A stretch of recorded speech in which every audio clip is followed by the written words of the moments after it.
श्री रामदूत music.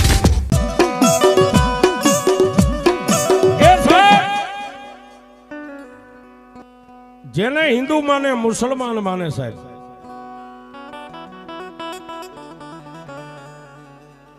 અને મેલડી છે ને સાહેબ, એ પાંચ ગાંડા ને હાચવવા હારા હો. આ તમને એમ હોય કે રાજુભાઈ છે મેલડી મેલડી નહીં સાહેબ, એ પાંચ ગાંડા ને હાચવવા હારા એક મેલડી નો હસવાય સાહેબ. આ ગાંડા ને જમાડીને એક ઓરડામાં પૂરીને તાળું મારી દો એટલે માલપા ભલે ધમપસાડા કરે. એ આને તો પૂરો તો પુરાય નહીં, બાંધો બંધાય નહીં. મેલડી નો માર્ગ સૂક્યા ને સાહેબ, પછી દુનિયામાં કોઈ તમારું બાવડું ન પકડે, પણ કોઈ ભૂવો એવો નથી કે તમારો દાણાનો જો હાથમાં લે. મેલડી ગાંડી થાય તો દુનિયા ગાંડી છે સાહેબ. પણ એ જેને હિન્દુ માને મુસલમાન માને, શું કામ ખબર છે સાહેબ? તમને એમ થાય કે જ્યાં હોય ને પ્રવીણભાઈ મેલડીની વાત નકરી વાતો મેલડીના જ વખાણ કરે, પણ સાહેબ સત્ય હોય ને હોનાનો કોઈ દી કાટ નો ચડે છે. બહુ આંખે નહીં સાહેબ, આ નજીકનું સુરેન્દ્રનગર. જોકે માણા તો અત્યારે મરી ગયો છે, પણ હજી જઈને તમે કોઈ એમ કહો ને, નામ દો ને સાહેબ, મેલડીનું નામ પડે ને ત્યાં હજી સુરેન્દ્રનગર ધ્રુજે હો સાહેબ. આ મસાણમાં મેલડી બેઠી છે. હમણાં હું માંડવો કરી આવ્યો. એ સાહેબ અમે તો એક એ નવાઈ જોઈ. મેલડીનો માંડવો હતો ને, માણસને બાળવાની ખાટલીઓ માથે માણસો હાથમાં ડીશું લઈને જમતા હતા સાહેબ. હા, માણા એમ કે શમશાનમાં નહીં, મેલડી કે શમશાનમાં નો જમાડું તો હું મેલડી નહીં સાહેબ.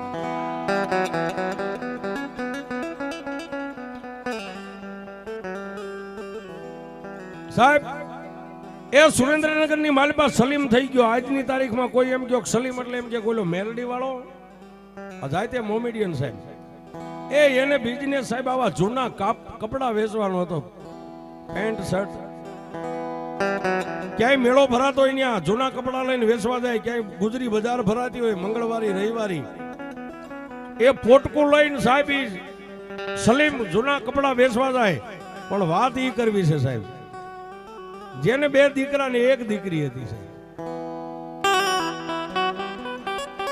એક દીકરી હતી ને સાહેબ, એ સલીમની માથે પોતાના દીકરાને દવાખાનું આવ્યું ને માથે કરજ વધી ગયું. પછી સલીમને રૂપિયા વાળા ધમકી મારી કે આટલા દીમાં રૂપિયા ન દઈ દે તો સલીમા દુનિયામાં તને રહેવા ન દઈ.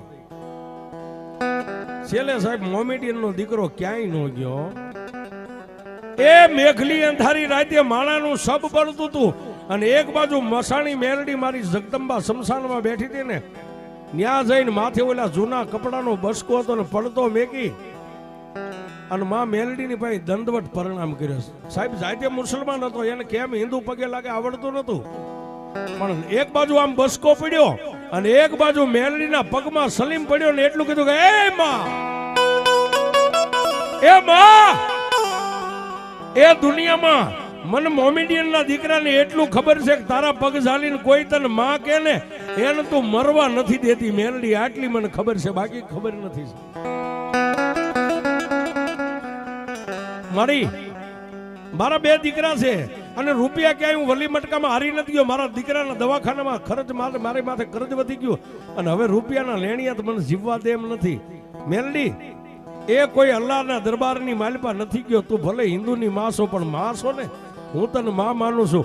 અને મેલડી એક ખબર છે કે તારા ખોળે તો હિન્દુ તારા દીકરા હોય ને મુસલમાન તારા દીકરા.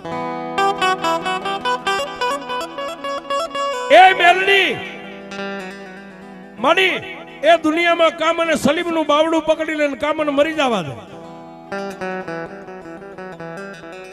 સાહેબ. આંખમાંથી ત્રણે કાહોડા પડ્યા ને, પથ્થરનો એક માં મેલડીની મૂર્તિ હતી ને, પથ્થરની મૂર્તિમાંથી લોઢાના દાંતની કકડાવી બોલાવીને મેલડી એટલું બોલી, સલીમ, એ સલીમ મરતા પહેલા કોઈ મને મેલડીને ખાલી ત્રાહી નજરે આમ જોઈ લે ને, એને હું નથી મરવા દેતી. તું તો મારા પગે આવ્યો છો, અને જો ભલા માણા તને મરવા દઉં તો દુનિયામાં હું મેલડી નો હોય.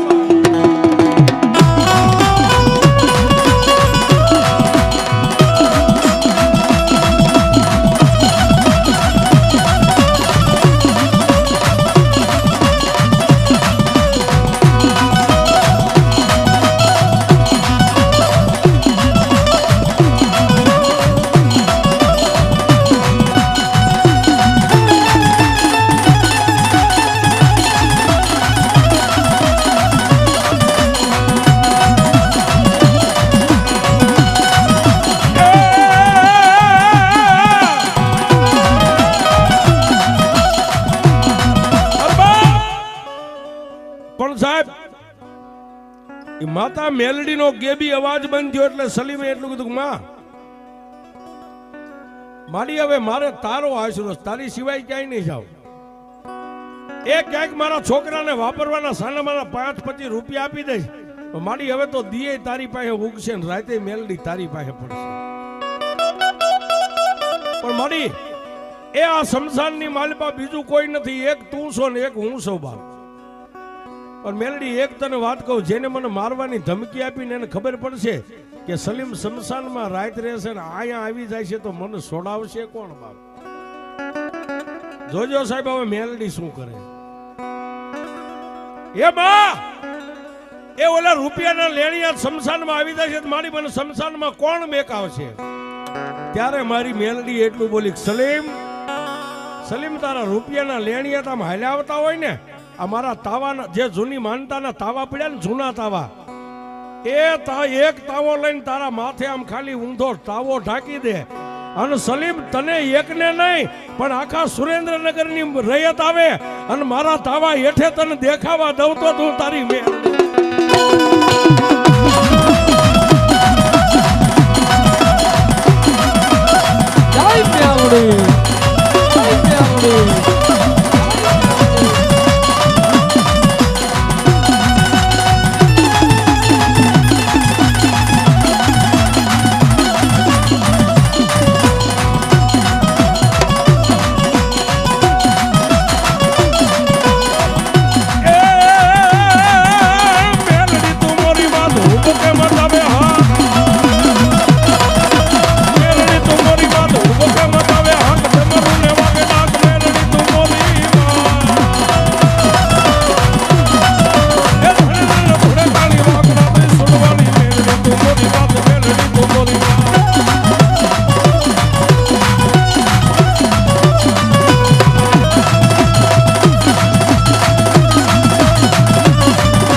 સાહેબ મારી મેલડીએ એક મોમેડિયન ને વચન આપી દીધું, બાપ સલીમ એ તને એમ થાય કે તારી પાછળ કોઈ લેણિયા જ પડ્યા છે, મારા શમશાનમાં આવીને બસ ખાલી મારો એક ઊંધો તાવો જેમ મોમેડિયનનો ટોપી ઓઠે ને એમ ખાલી એક તાવાનો ઓઠી જાય છે. તાવાનો ઓઠી જા અને તારા લેણિયા આખી રાત કદાચ શમશાનમાં આટા મારે જો કોઈને નજરે થવા દઉં તું મેલડી નહીં.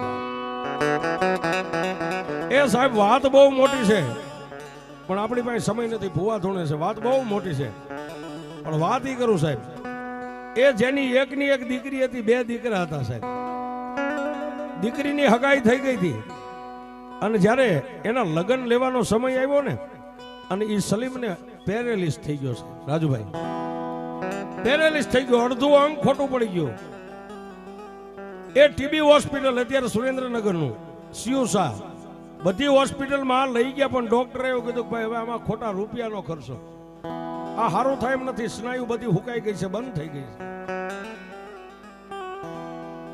સલીમે પોતાના દીકરાને પોતાની પત્નીને એટલું કીધું કે મારી દીકરીને એકવાર આને નિકાહ પડાવી દો, હું જોતો જાઉં પછી ભલે મરી જાઓ. આહા દીકરીના તત્કાલ લગ્ન લીધા સાહેબ. દીકરીની જાન આવવાને 2 દિવસની વાર હતી ને સાહેબ, અને સલીમને યમના તેડા આવ્યા હો સાહેબ. હા અલ્લાહના ફરિશ્તા જેને મોમેડિયન ને લેવા માટે આવ્યા ને સાહેબ, નજરે મોત આમ દેખાણું. એ અડધું અંગ ખોટું છે પણ એક હાથેથી ઈશારો કરી પોતાના બાળ બચ્ચા પરિવારને બધાને બૈરા છોકરાને બાજુમાં લાવી અને સલીમે પોતાના બાળકોને કાનમાં છોકરાને એટલું કીધું, મારી એક ઈચ્છા પૂરી કરશો? બાપુ કઈ ઈચ્છા છે? હવે 2 દી પછી તો બેનની જાન આવવાની છે, હવે બીજી ઈચ્છા શું છે? હું રહીશ નહીં. આજનો જો દી કદાચ ઉગે તો મારા માટે ભલે નહીતર હું નહીં રહી શકું. ત્યારે પોતાના બે દીકરાએ માથે હાથ મેકીને એટલું કીધું, તમારી ઈચ્છા શું છે શેલી? મારા અહીંથી ખાટલાને ઉપાડીને એકવાર મારી મેલડી પાસે મને લઈ જાય છે. જોજો સાહેબ, મોમેન્ટીનનો દીકરો એને ભરોહો કેવડો. એ મારી છેલ્લી એક ઈચ્છા છે. હવે કદાચ દીકરીના લગ્ન હું જોઈએ કોક ન જોઈએ એની મને પરવા નથી. એકવાર મને મારી મેલડી દેખાડી દો અને પછી કદાચ મારી મેલડીના એ સામે મારો જીવ યોજાય ને, મારી મેલડી છે ને મારી માં છે, એના ચરણમાં મને મારી જન્નત મળી જાય. અને સાહેબ છોકરા લઈ ગયા રાજુભાઈ. એ રાતે 10 વાગ્યે છોકરાએ ખાટલો ની આ મેલડી સામે આમ નીચે ઉતાર્યો. ત્યારે સલીમ એટલું બોલ્યો કે આજની રાત મને અહીં હવે રહેવા દેશો? મને મેકીને તમે વ્યા જાઓ.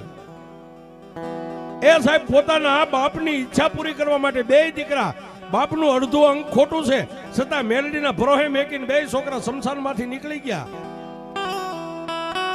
વાતની મજા હવે છે સાહેબ. એ અડધું અંગ ખોટું પડી ગયું હતું, અડધું અંગ સાચું હતું.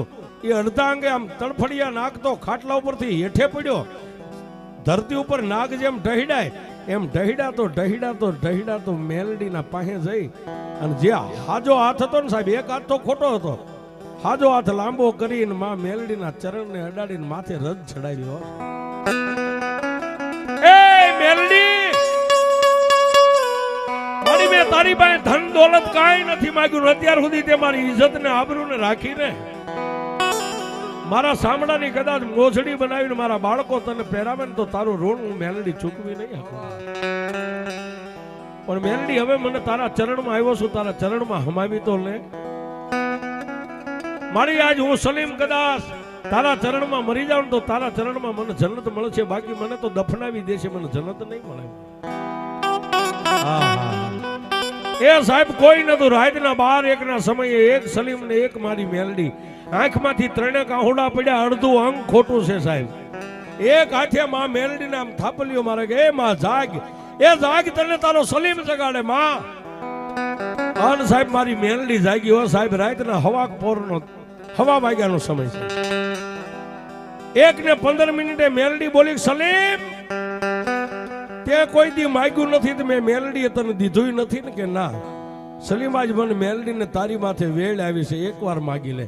તું માગી નો કરી દઉં, તું હિન્દવાણી મેલડીને માગી લે બાપ.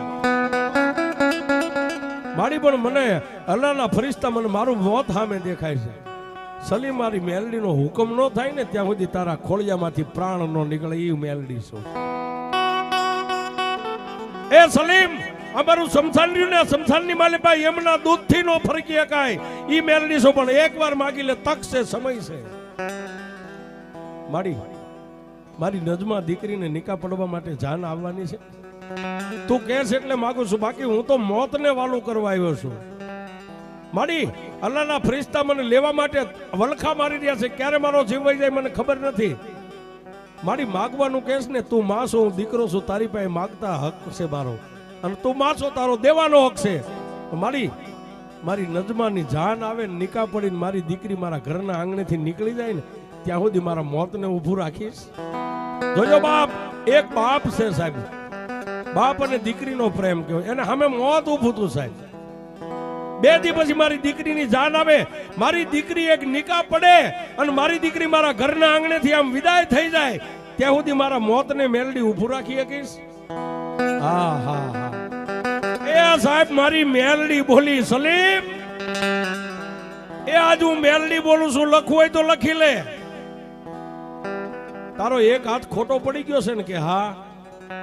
હું મેલડી તને આશીર્વાદ આપું, તારી દીકરી નિકાહ પડી બધાઈને મળીને તને મળવા આવે ને, તારા 2 હાથ, એક હાથ હાજો છે ને એવો ને એવો હાથ હું તને મેલડી બીજો બનાવી દઈશ.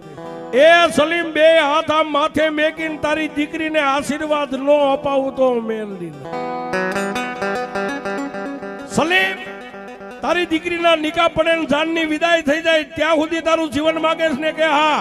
એ તારી દીકરી પૈણીને એના હારાના ઘરે વહી જાય અને દીકરી પાછી આવે અને એકવાર દીકરીને તું બથમાં લઈને મળ ત્યાં સુધી જો મોતને આંબવા દઉં તું મેલડી નહીં.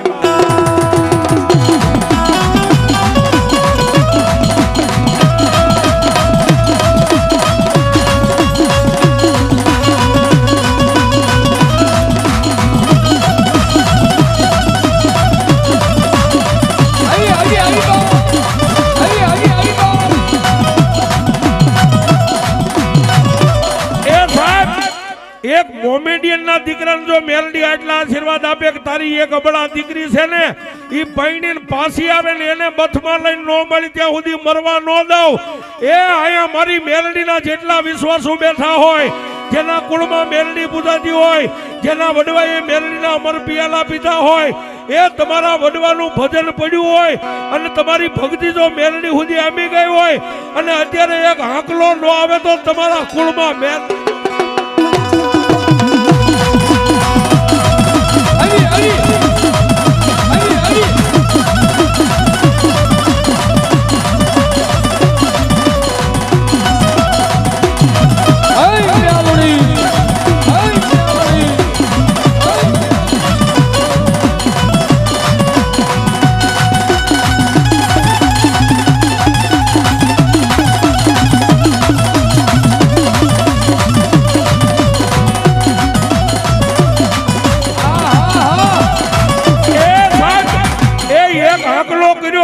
બીજો કરું જો ત્રીજો આંકલો થાય પેલા કાળા પથ્થરને ફાડીને જવાબ આપે એ એક દીકરીના આહુડે નો આવે ને એ તો તમારી મેલડીને કોઈ વાડી કંડિયામાં નાખીને લઈ ગયા હોય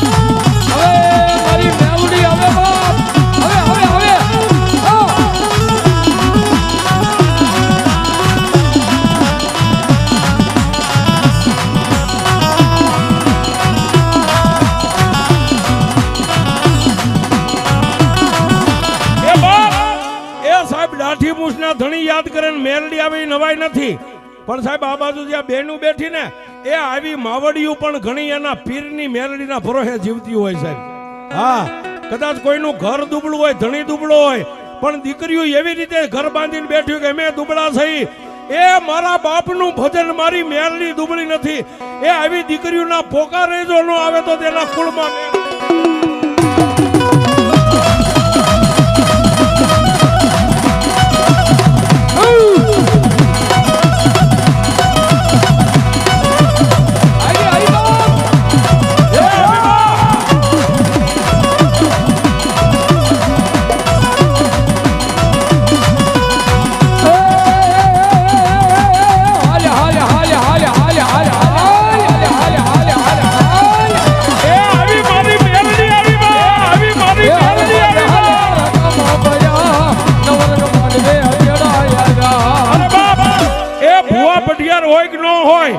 પણ જેના અંગમાં જો મેલડીનો વિશ્વાસ લઈને જો દી ઉગે ને એમ કહેતા કે એ મારા રાજ્યા ગાંડાની મેલડી મારી પાંચ ડગલા આગળ રે અને ભલા માણા ભોમાં ભાલા નો બેહારે તો મારી મેલડી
મહાત કી, પીઠળ મહાત કી.